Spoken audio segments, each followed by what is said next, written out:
안녕하세요. 인천 강화에서 활동하고 있는 망고할매당 강신선입니다. 망고 할매당이라고 그러셨죠? 네. 그건 무슨 뜻이에요? 서쪽에 망고 할머니라는 분이 계세요. 망고 할머니, 예. 네. 제가 이제 기도를 가서 법당을 옮기면서 제가 법당 명을 갖다가 다시 받은 겁니다. 기도 갔더니 네. 신께서 내려주셨다. 네. 망고 할매당이라고 그러죠? 네. 선생님 요즘 굉장히 바쁘셨죠? 네.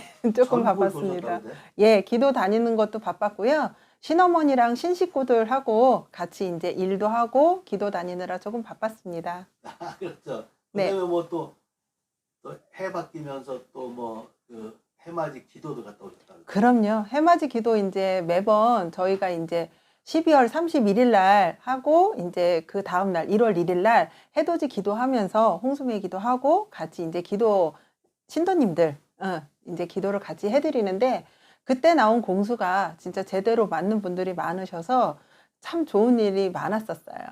그 얘기 좀 해주세요. 어떤 기도 공수가 나왔었어요? 네. 해돋이 기도 갔을 때 이제 작년 1월 1일에 갔을 때 저희 신도분이 같이 오신 분이 계셨었거든요. 같이 가신 분이 계셨는데 그분이 9월에 좋은 여자친구를 만나서 결혼을 할 수 있다라는 얘기를 하셨었어요. 그랬는데 올해 진짜로 작년에 9월에 만나서 여자친구 만났고요. 올해 결혼합니다. 그렇게 신기하게 또 이렇게 날 딱 맞추네요. 네. 그리고 올해 1월 1일 날 해돋이 기도 가서는 그분하고 이제 같이 또 오셨는데 그 결혼하실 분들하고 생각지도 않았던 문서를 집는다고 했거든요. 네. 근데 진짜 집었어요. 1월 1일 날 그렇게 공수를 받았는데. 네. 문서를 잡을 수 있다라고 얘기를 하셨는데 3, 4월에 잡을 수 있다. 우연치 않게 문서를. 근데 지금 잡았어요.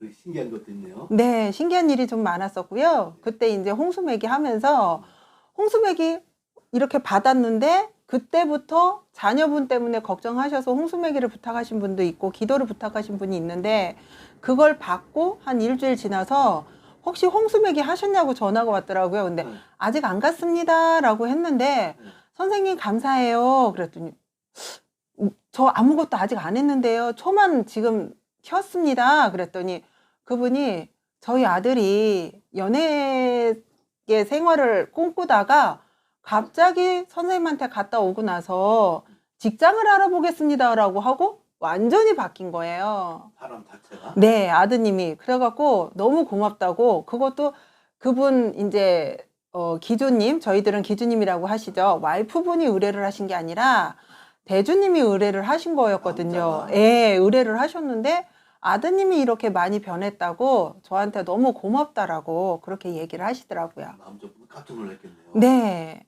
그러니까 홍수맥이란 것은 그 사람의 1년 12달 액막이죠. 액막을 나쁜 운을 다 막아달라고 하는 거죠. 네. 그걸 좀 매년 연초에 이렇게 많이 하시는 거예요. 네. 네. 대부분들 이제 정월 안달 아니면 보름 안에 이렇게 하시는 분들 많은데 저희는 저희 신어머니랑 같이 이제 해가 바뀌는 거 양력으로 해서 12월 31일 날 지나서 1월 1일 그 새벽에 저희가 나가서 하고 있거든요. 근데 그때 해 드린 분들 중에 진짜 이렇게 해서 변했어요. 저렇게 해서 변했어요. 라고 하시는 분들이 참 많았습니다. 아, 그럴 땐 굉장히 기분이 좋으시겠어요? 네, 정말 기분 좋았어요. 네. 어떤 분은 뭐 이제 대부분들 자녀분들 때문에 많이 하시고 어떤 분은 자기 사업이 안 돼서 하시는 분들도 있잖아요. 근데 자녀분들 같은 경우에는 진짜 제 자랑도 아니지만 정성껏 빌고 나면 확실히 자녀분들은 많이 좋아지는 게 보이거든요. 근데 사업은 정말 그분들도 빌어야 되고 저도 빌어야 되잖아요. 그렇게 해서 많이 좋아지시는 분들이 많다 보니까 저는 이제 무당 생활을 하면서 이렇게 좋아지시는 분들 보고 정말 이 길을 가면서 다른 거는 둘째 치고 할머니 할아버지께 감사드리고 저를 갖다가 이렇게 이끌어 주시는 신어머니한테 감사드리죠. 망고 할매당이라서 이제 아이들을 많이 돌봐주시고 네. 또 이렇게 크신 이제 사업을 하시는 분들 자손 돌보듯이 이렇게 돌봐주시는 거네요. 네, 그렇습니다. 선생님은 올해 한 해를 어떻게 보세요? 전체적인 총론을? 올해 신축년 같은 경우에는 솔직히 지금 이제 코로나 때문에 1년 동안 저희뿐만 아니라 일반 국민들도 다들 힘드셨었잖아요. 전 세계가 다 힘들었잖아요.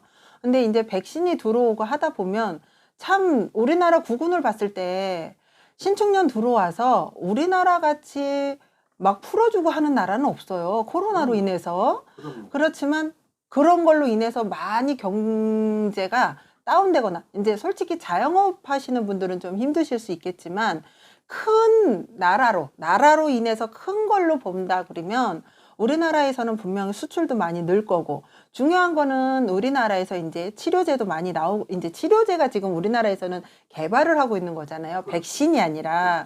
그러니까 그걸로 인해서 한 번 더 이름이 크게 날 거라고 저는 예상을 하고 있거든요. 그리고 이제 1월 1일 기도 갔을 때도 우리나라 같이 성장 속도가 멈추지 않고 계속 성장하는 나라는 드물 거라는 걸로 예측합니다.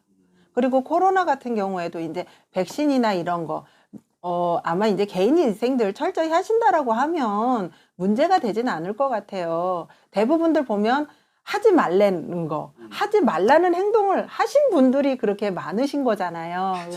그것 때문에들 걸리시는 거지. 솔직히 개개인들 진짜 조심하고 마스크 잘 쓰고 잘 닦고 산다 그러면 걸릴 일은 없다라고 봅니다. 맞아요. 주책 없이 그냥 술 먹고 아마 밑에 끼친 분들이 그렇죠. 대부분들 단체 활동하지 말라 그러면 왜들 단체 활동을 하시는지 가지 말라는데 또 굳이 가시는 분들이 있잖아요. 그렇죠. 그것 때문에 문제가 되는 거지 개개인들 다들 하시면 큰 문제는 없다라고 봅니다. 남녀 관계.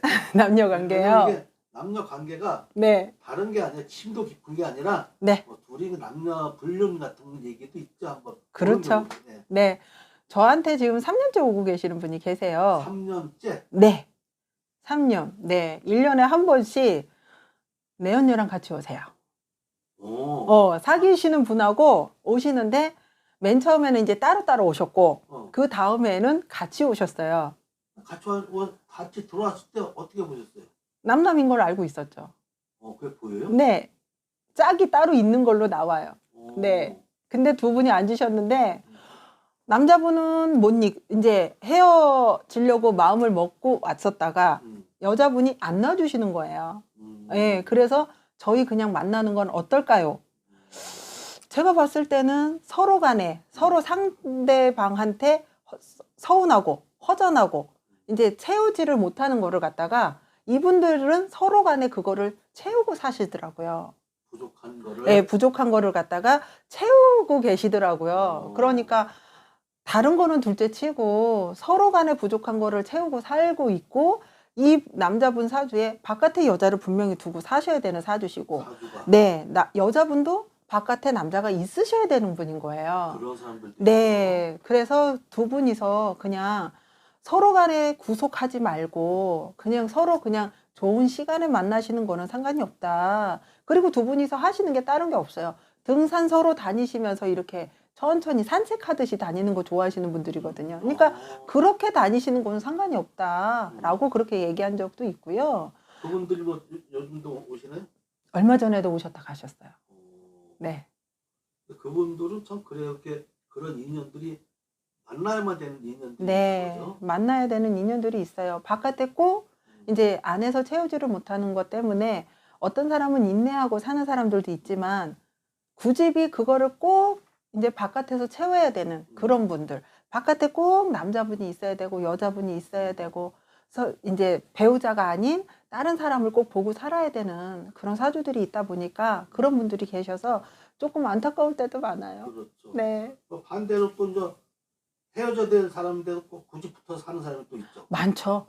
자식 때문에 내 자식한테 더 이상 뭐 이렇게 창피한 거 만들어주고 싶지 않고 내가 나 때문에 네가 이런 소리 또 들을까봐 나는 그게 무서워서 못 헤어진다라는 분이 계세요. 어떤 분은 20년 정도 이제 재혼을 해서 사시는 분이 계시는데 저한테 와서 딱 앉으셨는데 제가 그랬어요. 왜 남편분하고 헤어지시지 이렇게 수모를 참고 사세요라고 얘기를 했어요. 첫 마디가 네, 보는데 남편한테 언어적인 거, 이런 걸로 이제 약간의 상처를 많이 욕 같은 받으셨더라고요. 것도 막 그 말을 험하게 네, 하고. 네. 근데 상대방이 일반 사람은 아니었더라고요. 아. 교사인데도 그 스트레스를 안 해와서, 집에 와서 와이프라는 사람한테 그런 거를 갖다가, 해소를 한다라고 그런 그러나요? 사람도 있어요. 네, 외부에서는 많더라고요. 아주 인자하고 착한 사람인데 음, 집에 와서 자기 마누라한테만 못된 네. 짓 하는 남자들이 있더라고요. 네, 그런 분이시더라고요. 근데 제가 헤어지시죠? 그랬더니 아들한테 창피했어요. 근데 그 며느리가 저한테 먼저 이제 점사를 봤었거든요. 아. 근데 제가 시어머니 괜찮아요? 그랬더니 아니요, 뭐 저는 뭐 이렇게 별로 상관을 안 하더라고요. 그래서 뭐 알지도 못할 것 같은데 괜히 제가 얘기 잘못하면 싸움도 날 것 같고 그래서 가만히 있었어요. 근데 그 시어머니 자리가 저한테 와서 제 얘기를 듣고 그 다음에 며느리한테 하고 아들한테 가서 얘기하고 나 이렇게 해서 정리를 하려고 한다라고 얘기를 하니까 며느님 자리가 저한테 전화가 왔어요. 선생님 감사해요. 진작에나 나한테 일러주지. 그랬더니 엄마가 얘기를 안 한 걸, 시어머니가 얘기를 안 한 걸 내가 얘기해 줄 수는 없지 않을까? 그러면서 이제 서로 상대방의 오해도 풀었고 얘기도 잘 돼서 지금 이제 사실혼 관계인 거예요. 또 그분은 혼인신고도 안 해주셨어요. 아이고. 그래갖고 20년 동안 내가 벌어서 내가 썼는데 인정을 안 해주셔갖고 되레어 이분을 갖다가 우리는 그냥 방 하나 내준 거 이런 식으로 얘기를 하셔갖고 이혼 소송 들어가셨어요. 아이고야. 사실혼 관계 재산분할 이거 소송 들어가셨어요. 그런 이러저러한 걸 많이 네, 보시면서 많이 봤어요. 선생님 마음은 어떠세요? 정말 못된 사람들 많다. 같이 살면서 자기가 누릴 건 다 누렸고, 도움 받을 건 다 받았는데, 사실상 막상 나중에 가서는 나 몰라라 하는 사람들이 정말 많고요. 그렇죠. 예. 그 연인 관계에서 또 빠져나갈 때 서로 헐뜯고 서로 이렇게 하는 걸 보면 정말 안타까운 일들이 많은 집들이 많아요. 그런 사람들은 어떻게 해야 될까요? 좀 이렇게 세상을 살면서 서로가 서로를 보듬지 못하고 결국은 찢어지면서도 아주 못되게 찢어지는 경우인데 자기들이 나중에를 생각을 해야 되는데 사람들이 바로 앞에 것만 생각하지 좀 더 미래에 대한 거를 갖다가 생각을 안 하잖아요. 그러면 저희들 같은 경우에는 왔을 때 헤어지고 싶어요, 뭐 하고 싶어요 라고 하면 지금부터라도 그 사람과 저희가 항상 얘기하는 게 그거예요. 당신의 자식을 봐라. 자식이 있는 사람 같으면 자식을 보고 이 사람과 정리할 때를 생각을 한다 그러면 좋게 좋게 해결을 하고 어느 정도 정리를 한 다음에 이렇게 자식하고 뭔가를 갖다가 정리할 생각도 해야 되고 남편하고도 뭔가 정리를 하고 싶다 그러면 나중을 생각해서라도 너무 싸우지 마라. 그러면 헤어질 때 서로 간에 마음의 상처, 몸의 상처로 인해서 다시는 그런 사람을 생각을 안 할 것 같냐? 아니, 나중에라도 똑같은 사람 만날 수도 있다. 그러니까 지금부터라도 죄 짓지 말라고는 안 하겠지만 그래도 죄는 짓지 말아야겠죠. 그렇지만 너무 큰 죄는 짓지 마라. 그렇죠. 선을 넘지 말고 서로 그냥 대화로 할 수 있을 때까지 대화로 할 수 있게끔 유도를 해라. 헤어지는 것도 어떤 멋으로 네. 남겨놓고 네, 그거를 갖다 생각을 해서 헤어지게끔 이렇게 유도를 해서 얘기를 하는 게 저희가 하는 일이 아닐까 그런 생각도 들어요. 그러니까 요즘 보면 뭐 데이트 폭력이라 그래서 네. 뭐 심지어 그 사람을 완전 불구루까지 만들고 죽이기까지도 하잖아요. 그런 경우도 있는데 네. 선생님 말씀대로 다른 인연을 또 만나는 것도 그런 복을 짓고 헤어져야 좋은 복을 그렇죠. 만나는 좋은 거죠. 인연을 만나는 거죠. 그러니까 예전에 그런 말 있잖아요. 죄 짓고 살지 마라.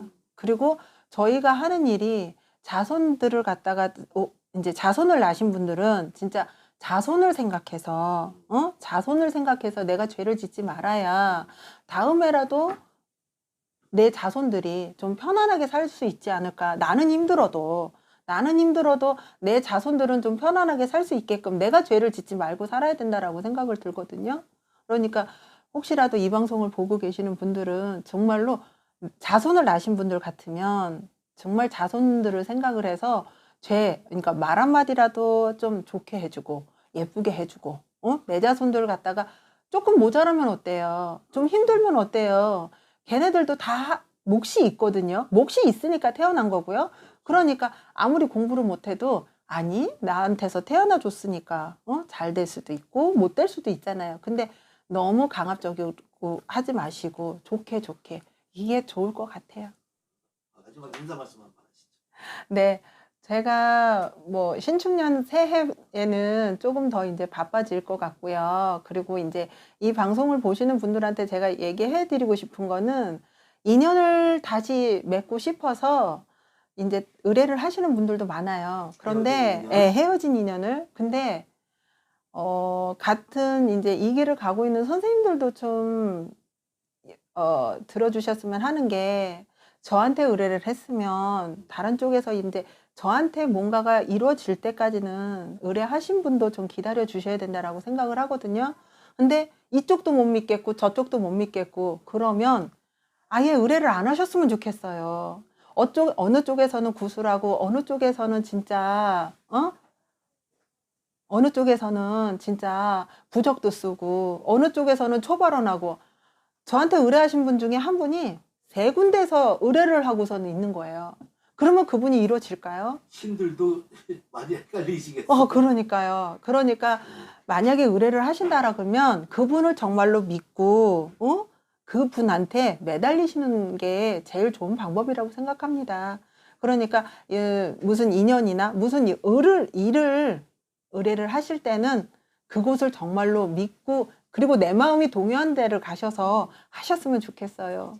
자기 자신의 평정심을 찾고 네. 그다음에 자기의 자존감을 찾고 그러면서 굳이 기다려 주시라. 네. 그리고 이제 정말 마음이 움직이는 곳에 가서 하셨으면 좋겠어요.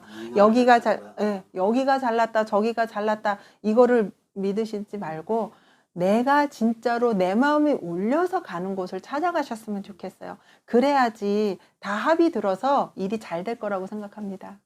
예, 어떻게 보면 좀 이 세상을 살아가는 지혜의 말씀 같습니다. 네, 감사합니다. 네, 감사합니다. 네,